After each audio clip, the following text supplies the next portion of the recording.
Aloha,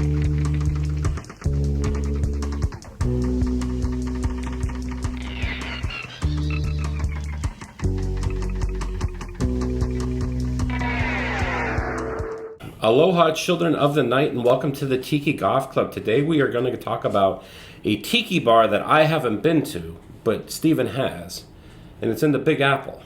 And it's a tiki bar that I want to check out, and it's called Paradise Lost. It's in the Village, kind of above Lower East Side. Yep. It's the west edge of the East Village, Yeah. for those who know New York, Second Ave.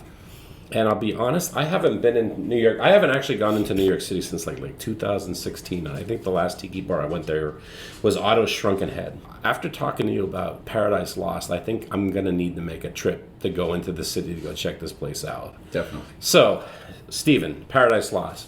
What's the intel on this place, as they would say? So it's really not, except for the drinks, a tiki bar. It is more a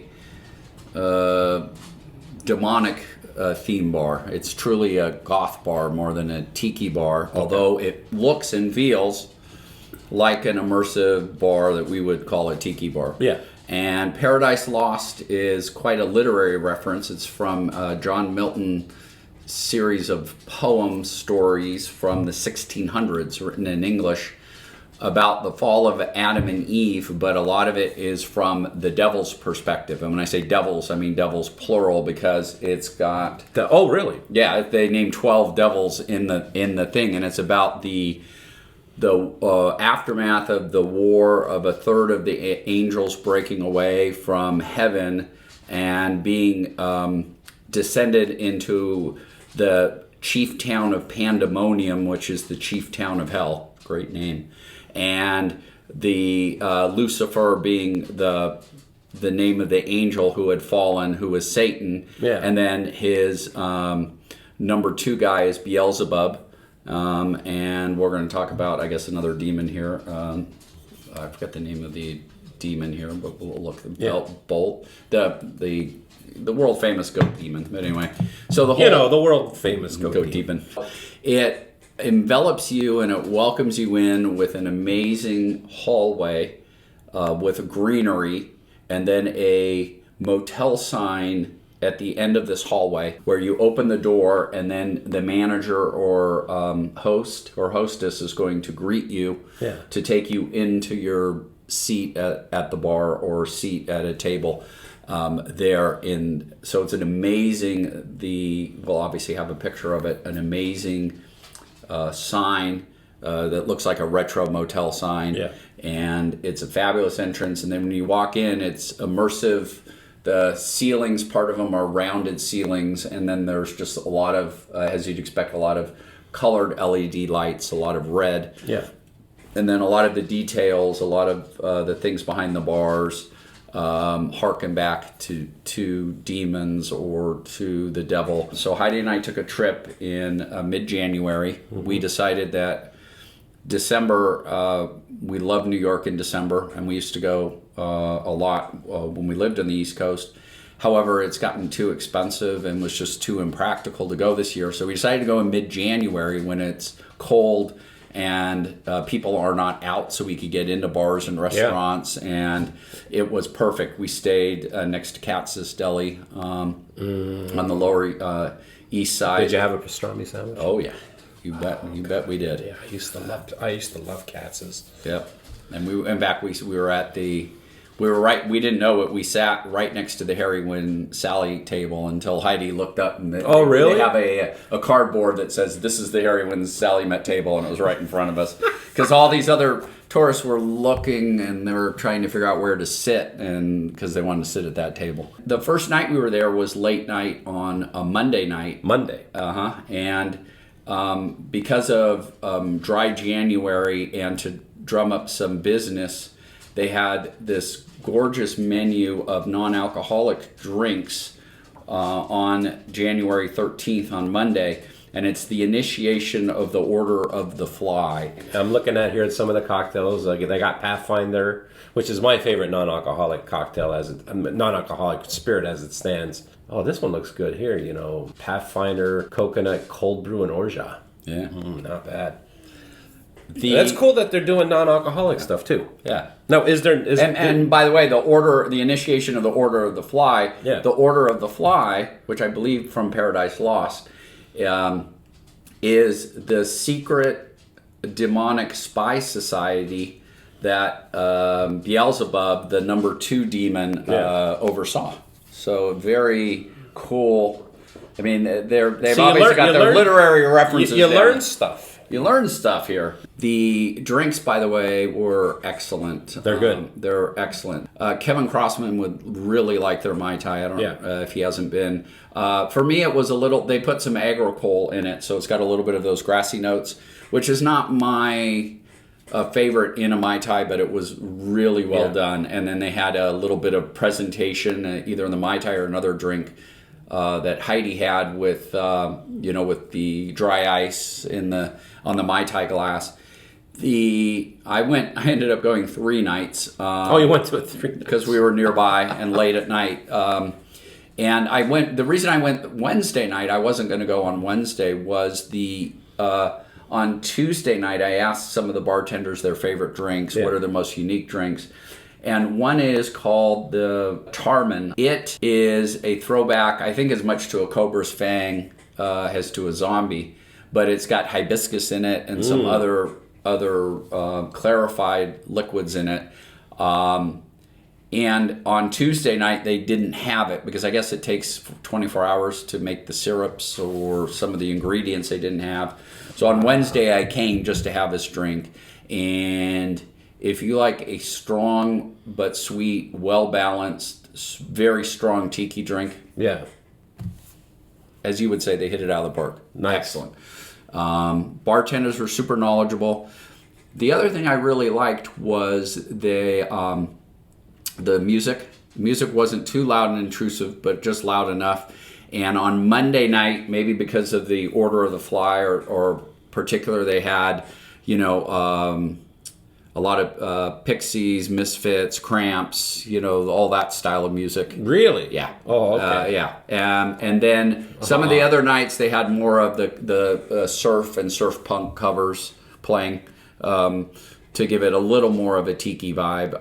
That's awesome. They've got a big shark when you go down to where the restrooms and the office is. The lower level. They've got a big shark, so they do some nods to beach and tiki. You brought back some swag too. Yeah, we got some swag. What you got? So I thought I haven't gotten, but you can get online, and I will get their Mai Tai and zombie glasses are amazing. Yeah. The zombie glass, I think, is what they serve that Tarman in. That was really cool. So I may have a picture of that with the drink in there.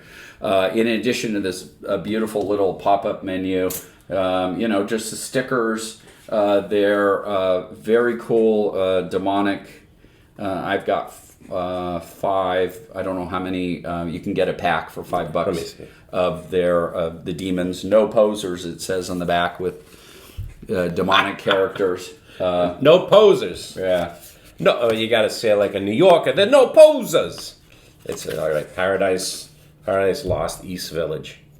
And the crazy thing is I bet you I probably have walked by this location a million times when I lived in New York City. Well, and it's funny. I lived in New York City from 1999 to 2002, and I remember when I went to Otto's for the first time, which was again 2016. I remember being in that bar and being like, "Wow, this is like really, really familiar. I've been in this place before, but it wasn't this." And it was actually a bar called Barmacy. Oh. And the whole idea is like the place was like it was supposed to be like a pharmacy. Yeah. And it was like, so the idea is like they have like medical stuff and everything. So when I lived in New York City, it was called Barmacy. And then I asked them, I said, like, well, when did it become Otto's? And they're like 2003, like 2002, 2003, like literally exactly when I left New York City. So I got to experience Otto's when it was a different bar. Let's talk about this mug though. Yeah. Big toe. It is a big toe mug. Yeah.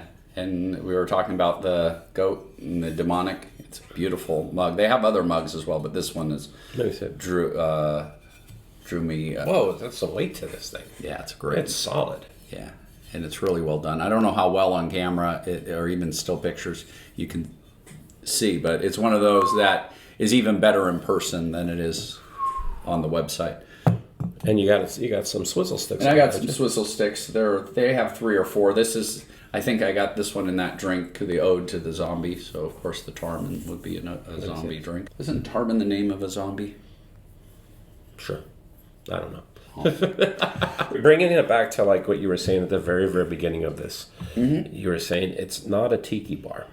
Like there's no tikis in it, right? I don't remember seeing any. Okay. If there were, I missed them. But clearly they are following the tiki template. Well, certainly the drinks too. Yeah, They've upscaled. They have the classic tiki drinks, and they've upscaled them or modified them. You're going in there. It's a full environment. Yep. It's a tropical environment, somewhat. Yeah, somewhat. I mean, what we're used to. Well, the shark. They have a shark out, the big shark, and but the immersive environment feels very familiar to those of us. Yeah, and you got tiki mugs. Well, it's not tiki, but you know what I mean. Yeah, You got swizzle sticks. They're literally serving Mai Tais and zombies. And as I said, I think that's what the future of tiki is going to be going forward. A lot of places doing this tiki template, where it's like it's not a tiki bar per se, but it's using that tiki idea. Yeah, and rum drinks and upscaling them with craft cocktails or their take on drinks, whether alcoholic or non-alcoholic, or the rum. And I've said this a number of times on relatively recent episodes with you. Yeah. The beauty of the word tiki, but also its curse, is that it's convenient because it's a shorthand that those of us who watch this show know, and we get it from both sides, you and I and some other people, and that there are people who are purists, and we understand that as well, and that they are a little unfair to their argument, but that it's frozen in time to the 1950s or 60s what a tiki bar is, and it has to have tikis. Then there are other people who are worried that term is cultural appropriation, and then there are other people who take it to the any immersive bar is a tiki bar, and I wish we had a different vocabulary, but we're sort of stuck with it. And tiki is the template, as you said, the jumping off point, because of the rum drinks, because of the drinks that they serve or that influence their drinks, because that immersive environment, you walk into this bar, and although there are no tikis, 9 out of 10 of us would say it's kind of a tiki bar. If you want to get down to a bar that has no tikis, Lost Lake in Chicago had no tikis, but that was pretty much a tiki bar. Here's the thing: like when it comes to the evolution of it all, it's like everything evolves. Mm-hmm. Things can't stay stagnant, and even like when it comes to tiki, it's like, well, there's 2 ways this could go. Either tiki is going to evolve, and you're going to see new, fresh ideas, or it would die out and become stagnant. Yeah. And I definitely don't want that to happen. Well, and we can thank the tiki bars. What everyone would agree is one. We can thank them for everything from Mothership in San Diego, which is Disney or Disneyfied. Disney as well has an influence, and for the immersive bars, because like I say, we call a lot of things that are not tiki bars, but that's fine. But it's a convenient shorthand for an immersive bar, as you said, a template with where the drinks are influenced by the Trader Vic's and Don Beach, it's a winning formula, and I think it's going to have legs. I hope, because it's intergenerational. Yeah. Because people that have grown up on Disney has their immersive environment, and their standard are going to enjoy it as much as those of us whose parents and grandparents enjoyed the original tiki bars that we've then sort of adopted beginning in the early 2000s, has its own thing. So whatever we call this, Paradise Lost is I don't know what our rating system is, but it is, and in fact it is. If there ever were a Tiki Goth Club bar, this would be it, right? Because of the goth elements, the zombie elements, the demon elements. Obviously, somebody has a literary bent that They do things based on an English poem in 12 books from the 1600s. Yeah, and again, so pretty cool. And and to reiterate, like Tiki Goth, or like the Tiki Goth Club. Goth isn't tiki. It's the combination of the two interests. It's a combination of the two subcultures. And that's the thing. There's many people that are into tiki, but they're into like this, they're into that too. I mean, again, getting back to like Paradise Lost, you said like you go there, they're playing the Cramps, they're playing the Ramones, they're playing like punk rock and the Misfits. It's like, well, that is me. I mean, I love punk rock and stuff like that. So what a better place as far as I'm concerned is like, oh, this is a tiki bar that's like a punk rock tiki bar? I'm in.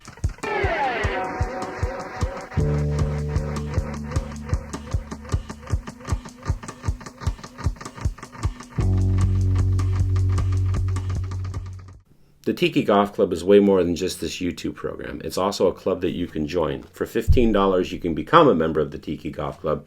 You get your own membership card with your own number. I'll send you a couple stickers and a pin. I also have shirts for sale, patches, and glasses. If you're interested in any of this, head over to my website, tikigothclub.com, and everything's there for you. The Tiki Goth Club now has an official fanzine. It's called the Tiki Nomicon. It's chock filled with articles written by actual Tiki Goth Club members, articles written by myself. It talks about news, things that are going on in the Tiki Goth Club, and it can be all yours for $5, plus $5 in shipping and handling. Head over to tikigothclub.com to get your copy today.